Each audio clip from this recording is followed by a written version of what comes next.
every day when we got to the concert hall, we had an hour and a half or 2 hours of intense rehearsal before the concert. So describe that. What makes it intense?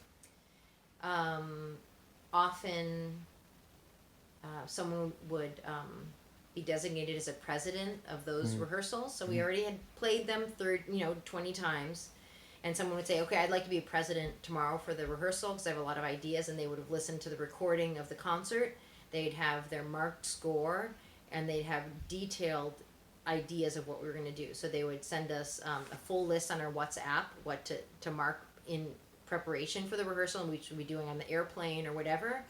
These are the 30 points I'd like to make. This is what I'd like to rehearse. And we would do things where it would be called training. So a very difficult passage, we just train it. We just do it over and over and over again, like you do for solo repertoire. So we would just train a section, train the intonation, train the timing for Bartok for a certain measure or a certain half page. And so, or it was, so it would often be a collaborative thing, but sometimes if someone had a very passionate feeling about what to do for the next rehearsal, they would offer to be the president for that, and which meant that person just guides, and they would have sheets of notes, and they would know they'd have an hour and a half or 2 hours, and they'd work their way through. Okay, so training was sort of, would you describe it as sort of a non-verbal, like you just running it and running, everyone's kind of getting a feel for it, or was there a lot of back and forth? Like it was very intense back and forth. Very intense back and forth. So let's say you're going to train, the opening of Bartok 4 or something like that. So you're going to say, okay, I'm not happy with these 12 measures. I'm not happy with this, the intonation on this downbeat. I'm not happy with the timing for this. And we're just going to do it, and we're going to just train it until it's just perfect. And it could be a metronome. It could be really anything. But the idea of just repeating something and training it as a group until it's perfect. Very concrete, organized. And was there another step that after that? Like if you were going to rehearse it past training it? Depended. That was enough. Yeah, if that was what that person wanted to do. And another person might say, I just really would love to just run the whole slow movement today before. I just love to see the flow, or it really could be anything. But those rehearsals always change the performance, and we're always very concentrated, and we perform standing up. So all of our rehearsals, if we were working on a new program, if we're going to rehearse 7 hours or 4 hours, that's all standing up on your feet. Wow. Yeah.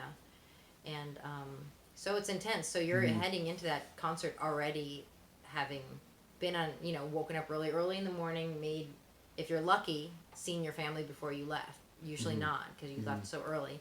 Gone to the airport, gotten the flight, got picked up at the airport, checked into your hotel, and you head straight to the concert hall and do those 2 hours. Hopefully have some kind of snack backstage, do the concert, and then do the post-concert dinner party. And then you have just a little bit of sleep, and then you wake up really early for the next flight. So very grueling. And now Jason was saying that the performances were different from the rehearsal. What was it about? Well, I guess if you're doing a kind of rehearsal where you're training and you're doing really intense stuff, sometimes you wouldn't be getting that kind of flow. So maybe the rehearsals would have more control in them, and then in the concert, really everyone supported everyone else's personal vision. So you really were able to be free and when it was your turn, to guide. And so the concerts took on their own life in a kind of intense way. Yeah, so it's kind of like a type of almost improvisatory. In some ways. Like a controlled, just everyone knew their role. And your role is constantly changing, sometimes even within a measure. Right. you know. Talk about that. Talk about the different roles that you would have, say, particularly as a second violinist. Well, as a second violinist, you really have to. It's a really cool part. Your, I think your main role is to let your first violinist feel absolute freedom and comfort. You're there to do whatever you can to create a bed of calm for them. Take care of any of the business that you possibly can so that they can be free to do what they need to do. So all that business is like any leading you can do, any supporting of the intonation, any of the internal structure, like making sure that the viola and the cello are doing very good with like the backup band kind of thing. When she has a solo, that you're giving a really solid supportive sound underneath so that that person doesn't feel like volume has to be part of their concern. And of course being right there so they can feel like they can do anything they want to do and they don't have to think for a second whether or not everyone's going to be with them. Yeah. So sometimes it's a little bit like supporting and following and then giving nasty looks at the viola and cello if they're not picking up the clues. You know, you have to be a little bit of the policeman.